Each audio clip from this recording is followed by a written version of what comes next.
এই দেখেন গাইস, মানুষের ধান কিভাবে যে নষ্ট হয়েছে আসলে বলার মতো না।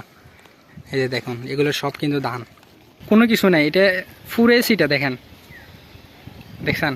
আপনি কুমিল্লা, ফেনী এবং নোয়াখালীতে আপনি যাদের এলাকায় যাবেন সে এলাকাতে সবগুলো ধান পাবেন। মানে ধানগুলো সব এই মাটির নিচে দেখবেন। তো আমরা কিন্তু এই ফেনাগুলো নিয়ে যাচ্ছি একটা পুকুরের মধ্যে দেওয়ার জন্য, নতুন পুকুর। তো এদিকের মানুষ কিন্তু এটা ভাবে যে পুকুরের মধ্যে যদি এই ধরনের ফেনা থাকে তাহলে বড় বড় কই মাছ ঢুকে।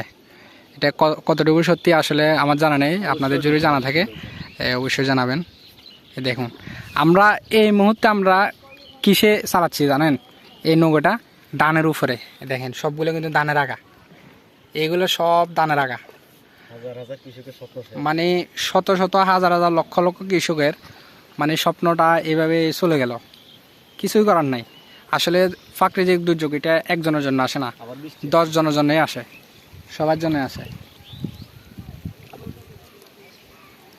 এই দেখেন আমরা এখন ইয়াতে নিয়ে যাচ্ছি কিন্তু অথচ বৃষ্টি, এই ওইখানে বৃষ্টি পড়তেছে আর এখানে বৃষ্টি পড়তেছে না। কি হাস্যকর বিষয় দেখেন, ওইখানে বৃষ্টি পড়তেছে এখানে বৃষ্টি পড়তেছে না। মানে এটা হচ্ছে আল্লাহ লীলা খেলা।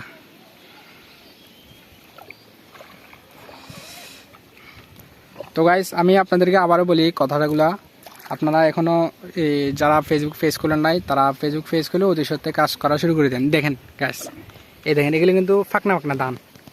আমার মোবাইলে কীভাবে উঠতেছে আমার আসলে আমি জানি না, তবে ধান যে ধান এগুলো কিন্তু ধান না, এগুলো সব সিটা, মানে ভিতরে কিছু নাই, সবগুলা সিটা, বুঝছেন? সবগুলো সিটা হয়ে গেছে। আমি আপনাদেরকে একটা সরা নিয়ে দেখি। এই দেখেন সবগুলো সিটা, কিছু নাই। মানে ধানের ভিতরে এটা ধান বলে যে মানুষ সম্বোধন করবে, এইটা এই ধরনের কোনো কিছু নাই। এটা ফুরে সিটা দেখেন, দেখছেন? তো আসলে কি আর বলবো, মানুষ অনেক কষ্টে আছে, অনেক কষ্ট এখনো পর্যন্ত। আমরা এই বাড়িঘরে ঢুকিছে, বাড়িঘরে ঢুকতে গেলে আমরা হাঁটু পানি দিয়ে বাড়িতে ঢুকতে হয়। এই জায়গাতে এই ভিডিওটাতে আমরা ফুটবল খেলতাম এটাতে। এই দেখেন এটাকে আমরা এই মানে হ্যাঁ, এইটার উপরে আর কোনো অসুবিধা নাই, এটার উপরে কোনো অসুবিধা নাই। এই ভিডিওতে আমরা ফুটবল খেলতাম, ক্রিকেট খেলতাম, অথচ আমরা এখন নৌকা চালাচ্ছি। কি হাস্যকর বিষয় না? আসলে কপালে যেটা থাকে সেটাই হয়, এটার সম্মুখীন হইতে হয়। দেখেন বৃষ্টি আসতেছে রে, কিরবি খানা দিয়ে কিরবি। আচ্ছা ভালো।